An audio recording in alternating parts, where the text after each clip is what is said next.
सूचना दिल्या नाही. मी पुतळा जो परत तयार करण्यात आलाय तो पाहायला आलो. पाहणी नाही, पाहायला आलो. इथे मला हा पुतळा ज्यांनी घडवला ते आमचे कलावंत अनिल सुतार साहेब मला भेटले. मला अजून एक आनंद झाला. हा पुतळा पाहिल्यानंतर खरा महाराजांचा पुतळा कसा असावा व भविष्यात जर उदाहरण द्यावं लागलं तर मालवणच्या या पुतळ्याचं द्यावं लागेल. एवढा सुबक सुंदर देखणा असा हा पुतळा आहे. आणि म्हणून प्रथम मी सुतार साहेबांचे मी आभार मानतो की त्यांनी पुतळ्याचं काम घेतलं, यशस्वीरित्या ते केलं आणि उद्या मुख्यमंत्री पाहणी करायला येत आहेत, पूजन करायला येत आहेत. आता साहेबांशी आम्ही चर्चा केल्यानंतर महाराजांच्या पुतळ्यालगतचा परिसर कसा असावा तसं एक ते प्लॅन देत आहेत.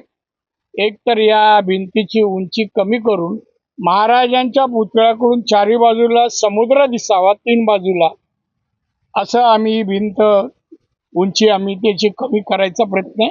आणि आजूबाजूला एक तर समुद्रातून बोटी पुतळ्यापर्यंत याव्या, तिथे जेटी असावी आणि बाकीचा परिसर अतिशय सुंदर लँडस्केपिंगनी केला जावा असं कलेक्टर म्हणजे राज्य सरकार आणि आम्ही लोकप्रतिनिधी मिळून, मालवणकर मिळून आम्ही हे सुशोभीकरण पुतळ्याच्या आजूबाजूचं करायचा निर्णय घेतलाय.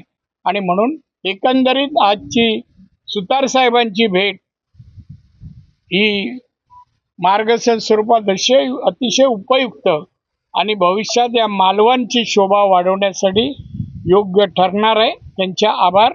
आणि तुम्ही चांगल्या कामासाठी हा जो प्रसंग आहे हे आमचं इंटरव्ह्यू आहे, लोकांपर्यंत पोचवावं. यानंतर राजकीय प्रश्न विचारू नये असं मला वाटतं.